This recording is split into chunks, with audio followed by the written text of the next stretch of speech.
नमस्कार, स्वागत है साहित्यिक झरोखा चैनल पर। आज हम करेंगे धूमिल जी की कविता नक्सलवाड़ी। तो आइए देखते हैं। देखिए, सबसे पहले बात करें कि नक्सलवाड़ी क्या है। तो नक्सलवाड़ी ये विद्रोह है जो कब हुआ था, 1967 में हुआ। कहां पर हुआ? भारत के पश्चिमी बंगाल के दार्जिलिंग जिले के सिलीगुड़ी उपखंड के नक्सलवाड़ी जो ब्लॉक था वहां पर हुआ, यानी जगह का नाम है। वहां पर जो विद्रोह हुआ उसे नक्सलवाड़ी विद्रोह कहा गया। और इसमें एक सशस्त्र किसान का विद्रोह था ये। यानी किस प्रकार का विद्रोह था? ये किसानों के द्वारा किया गया विद्रोह था और शस्त्रों के साथ। इसका नेतृत्व मुख्य रूप से आदिवासियों और बंगाल के कट्टरपंथी कम्युनिस्ट नेताओं ने किया था। और उसी परिस्थिति से प्रभावित होकर, उसी घटना से प्रभावित होकर इस कविता की रचना की गई है। यहाँ पर व्यवस्था विरोध धूमिल के स्वभाव और उनकी कविता की एक विशेष प्रवृत्ति ही रही है। यानी जो भी हमारी व्यवस्थाएं हैं उनका विरोध इन्होंने अपने काव्य के माध्यम से किया है। उनकी कविताओं में यहाँ वहां नजर आती अराजकता युगीन प्रभाव की देन है। यानी जो उस समय का युग था उसका प्रभाव इनके काव्य पर पड़ा और उस समय की व्यवस्था कैसी थी? अराजकता से परिपूर्ण थी। नक्सलवाड़ी स्वच्छंदता का प्रभाव उस दौर के कई निम्न मध्य वर्गीय कवियों में भी प्रकट हुआ है।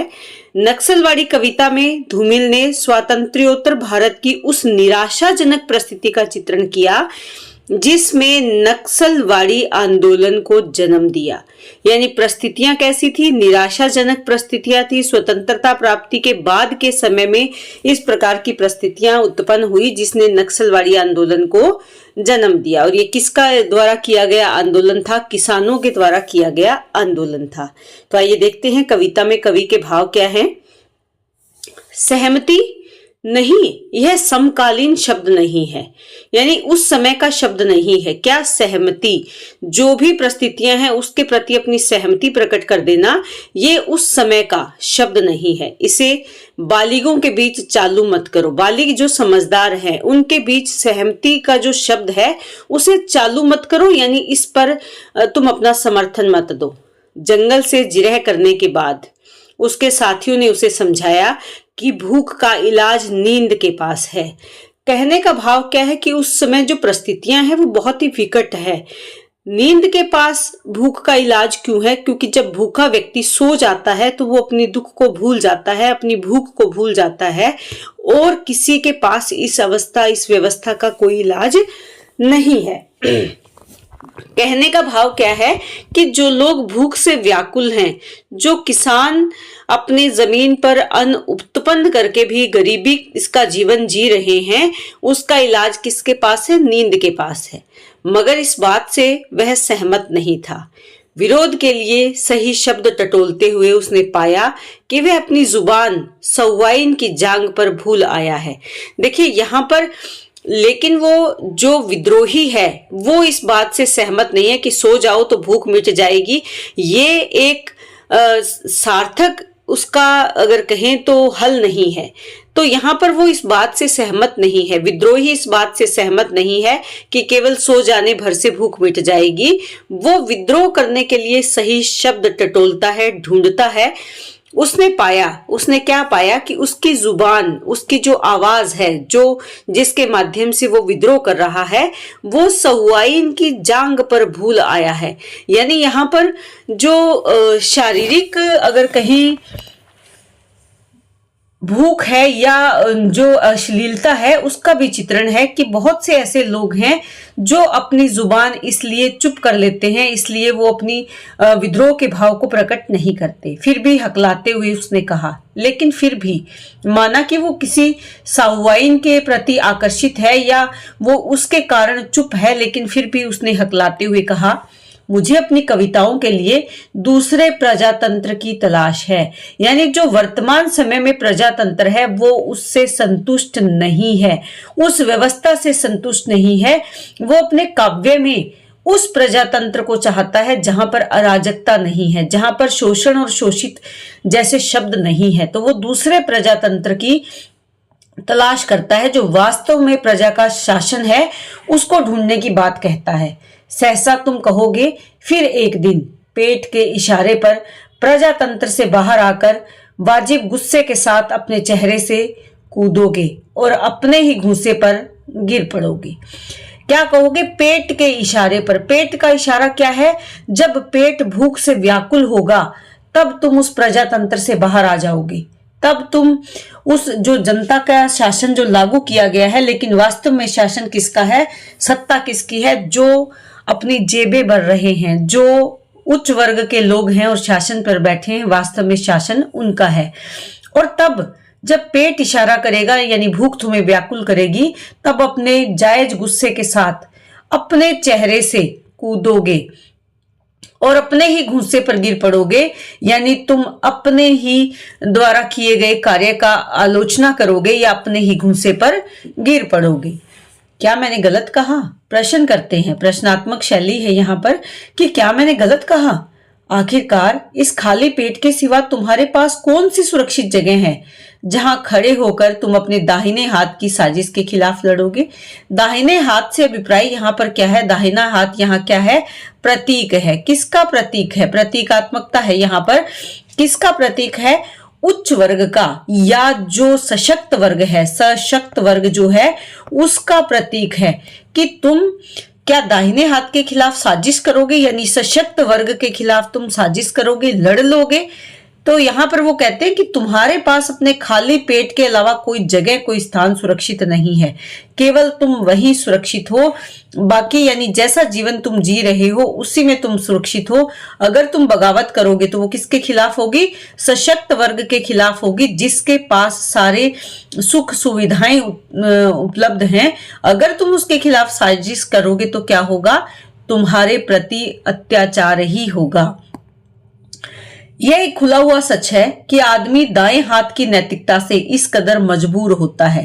दायां हाथ क्या है? जो प्रतीकात्मक रूप से लिया गया है, जो सभी प्रकार के अच्छे काम कर, नैतिकता का भाव क्या है? नैतिक यानी अच्छे कार्य करने से इस कदर मजबूर होता है कि वो सारा जो हम अच्छा कार्य है वो किससे करते हैं? दाएं हाथ से। कि तमाम उम्र गुजर जाती है मगर गांड सिर्फ बायां हाथ धोता है। बायां हाथ यहाँ किसका प्रतीक है? देखिए, बायां हाथ प्रतीक है निम्न वर्ग का, यानी निम्न जो काम है वो हम किससे करते हैं? बाएं हाथ से करते हैं। तो यहाँ पर तमाम उम्र गुजर जाती है, पूरी उम्र हम बाएं हाथ को किस लिए इस्तेमाल करते हैं? केवल अपने शरीर की गंदगी को साफ करने के लिए, अर्थात निम्न काम करने के लिए करते हैं, जबकि दायां हाथ सभी प्रकार के अच्छे कार्य करने के लिए हम इस्तेमाल करते हैं। तो यहाँ और अब तो हवा भी बुझ चुकी है और सारे इश्तिहार उतार लिए गए हैं जिनमें कल आदमी, इश्तिहार यानी जो पर्चे चिपका दिए गए थे, जो किसी का प्रचार प्रसार के लिए दीवारों पर लगा दिए गए थे, अब वो हवा बुझ चुकी है। क्योंकि क्या प्रचार प्रसार कब होता है? जब मतदान होता है। जब मतदान समाप्त हो जाता है तो सारे इश्तिहार, सारे वायदे धरे के धरे रह जाते हैं, जिनमें कल आदमी, अकाल था, वक्त के फालतू हिस्से में छोड़ी गई फालतू कहानियां देश प्रेम के हिस्से भूल गई है कि अब वो फालतू हिस्से, छोड़ी गई फालतू कहानियां, यानी जो बड़ी बड़ी बातें की गई थी, देश प्रेम की बातें की गई थी, वो सब अब खत्म हो चुकी है और वह सड़क समझौता बन गई है। जिस सड़क पर रैलियां निकाली गई थी, जिस सड़क पर खड़े होकर कल तुमने संसद को बाहर आने के लिए आवाज दी थी, यानी जो संसद में चलने वाले कार्य हैं उनको बाहर आने के लिए या उन सांसदों को बाहर आने के लिए तुमने आवाज दी थी। आवाज क्या दी थी? कि नहीं, अब वह कोई नहीं है। यानी जो कार्य संसद के माध्यम से किए जाने थे, कानून के माध्यम से किए जाने थे, वो अब सब बीते समय की बातें बन गई है। क्यों बन गई? क्योंकि मतदान समाप्त हो गया है। मतदान से पहले नेता बड़ी बड़ी बातें करते हैं, खूब किस्से कहानियां सुनाते हैं, खूब बरगलाते हैं, सड़कों पर खड़े होकर बड़े बड़े वायदे करते हैं, लेकिन वो वायदे, वो बातें सब धरी की धरी रह जाती है और अब कोई नहीं है। मतलब की इबारत से होकर सब के सब व्यवस्था के पक्ष में चले गए हैं, कि अब उनका मतलब पूरा हो गया है, इसीलिए सब के सब व्यवस्था के पक्ष में चले गए हैं। लेखपाल की भाषा के लंबे सुनसान में जहां पालो और बंजर का फर्क मिट चुका है, चंद खेत हथकड़ी पहने खड़े हैं। लेखपाल की क्या होता है?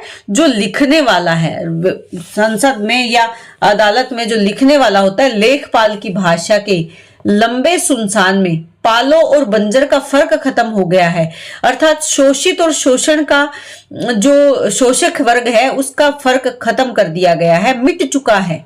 चंद खेत हथकड़ी पहने खड़े हैं और कुछ एक किसान है जो अपने हाथ बांधे खड़े हुए। खेत से तात्पर्य यहाँ पर क्या है? जो जमीन है वो भी मौन है, चुप है, ऐसे लगता है, हथकड़ी पहनकर खड़े हैं। और विपक्ष में सिर्फ कविता है, सिर्फ हजाम की खुली किस्मत में एक उस्तरा चमक रहा है। हजाम यानी जो हजामत करने वाला है, एक उस्तरा चमक रहा है। सिर्फ भंगी का एक झाड़ू हिल रहा है, नागरिकता का हक हलाल करती हुई गंदगी के खिलाफ, और तुम हो विपक्ष में बेकार और नींद से परेशान। विपक्ष में क्या चल रहा है? विपक्ष यानी जो सत्ता के विरोध अपनी आवाज उठा रहा है, वहां पर सिर्फ एक कविता है और कुछ नहीं, कोई कार्यवाही नहीं हो रही। जो हजामत करने वाला है उसके हाथ में एक उस्तरा है, भंगी अपनी झाड़ू लिए खड़ा है, यानी सभी अपने अपने कार्यों में लगे हुए हैं। नागरिकता का हक हलाल करती हुई, नागरिकता यानी जो नागरिकों के हक है, अधिकार है, उनको हलाल करती हुई, उनको खत्म करती हुई गंदगी के खिलाफ, और तुम हो विपक्ष में। और तुम कहाँ हो? विपक्ष में खड़े हो, सत्ता के विपरीत तुम खड़े हो, बेकारी और नींद से परेशान हो। ना तो तुम्हारे पास करने के लिए कोई कार्य है और ना ही तुम सुख की नींद सो पा रहे हो, तो बेकारी और नींद से तुम परेशान हो। और एक जंगल है, चारों ओर एक जंगल है, एक सन्नाटा है, अंधेरा है। मतदान के बाद खून में अंधेरा पछीटता हुआ।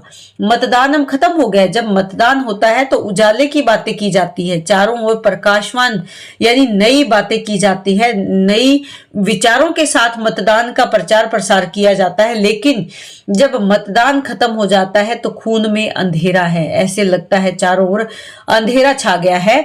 जंगल मुखबिर है, उसकी आंखों में चमकता हुआ भाईचारा। जंगल यानी जो अंधकार फैल गया है, ऐसे लगता है कि वो मुखबिर है, मुखबरी करने वाला, सबकी बातें जानने वाला है।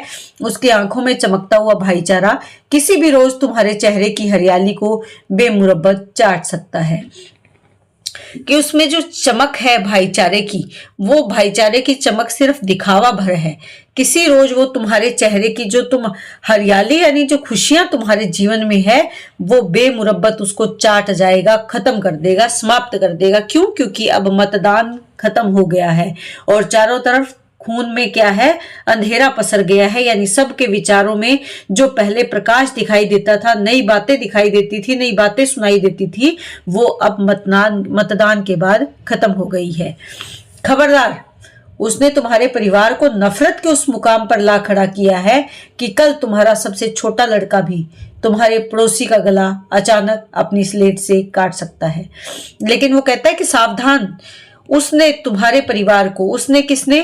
जो विद्रोह की लहर चल पड़ी है, नफरत के उस मुकाम पर ला दिया है, उस मंजिल पर लाकर खड़ा कर दिया है कि तुम्हारे छोटे से लड़के के मन में भी वो विद्रोह का भाव भर गया है।